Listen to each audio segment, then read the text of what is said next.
Siku Yesu aliwaambia msitoke katika mji huu mpaka mngojee ahadi ya Baba. Na ile ahadi ya Baba imeshuka, na wakati imeshuka inakuja, haikukuwa na ubaguzi. Wale wote waliongoja mule hawakuwa tu Wayahudi, hapana. Wanasema wale watu ambao wanaonekana wataua, yani wakamilifu, lepie, wote walikuwa wana walitoka huko, sababu waliaitana wakasema muje, ametuahidia tutapokea. Na Biblia inasema walikuwa hawatoki ndani ya hekalu. Haleluya, haleluya. Walikuwa mudi. Nadhani ile woga ilikuwa iko tena pia. Sio kama wengine walikuwa wanaona namna gani. Na wale walikuwa kutafuta na wanakuja. Wamoja wako katika kungoja utukufu wa mbingu. Wanangoja Roho awashukie. Wanangoja waone makuu ya Mungu. Na wengine wanakuja wanaanza kula chakula cha kila aina na waleo, lakini kabla hawajakula, kabla hawajaingia ndani ya maseremoni zao, sababu ilikuwa saa 3 na fete ilianza saa 3, nini natokea?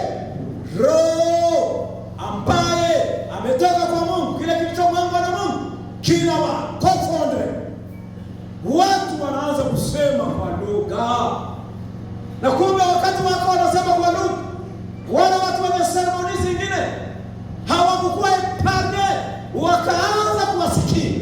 Haleluya, wakaanza watu wanasema na wanawasikia. Wale wanasikia lugha yao, wale wa Afrika wanasikia lugha yao, wale wa Asia wanasikia lugha yao, wale wa Ulaya wanasikia lugha zao, wa Amerika wanasikia lugha zao. Haleluya. Nini wanasema? Ni neno la umoja, ni neno la kufunga watu na utakaso.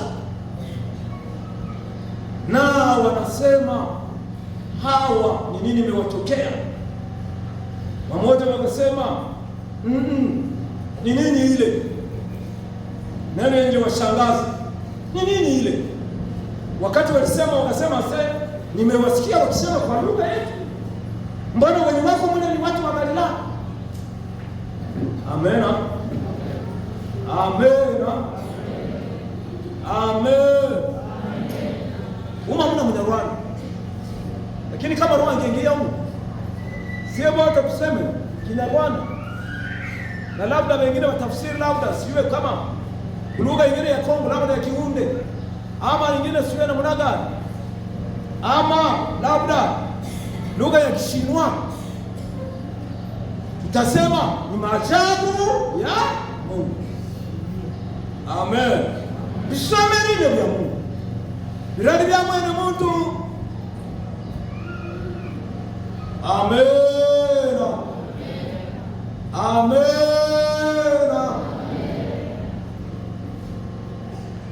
Na wengine wakasema mnawasikia hawa wamelewa deja mvinyo mpya, wamelewa deja mvinyo mpya.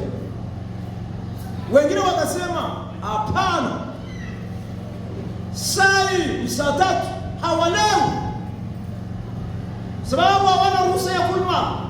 Saa 3 hawalewi. Na Petro haya anatoa maneno makali ya deklarasi. Unaona hapa 15, sivyo unavyofanya watu hawa walewi, wakulewa, kwa maana saa 3 ya mchana. Lakini jambo hili ile neno kwa kinywa cha nabii Yoeli 2:28, kwa Yoeli alisema, Biblia inamwambia ikiwa kwa kinywa cha nabii Yoeli, itakuwa siku za mwisho, asema Mungu, nitawamwagia watu wote roho yangu, na wana wenu na binti zenu watatabiri. na vijana wenu wataona maono, na wazee wenu wataota ndoto. Amen. Ndio neno lenye liko lile. Bwana wabeba kwanza kwa ajili ya Mungu. Unajua, unabii mzuri unatembea na Biblia. Amen. Amen.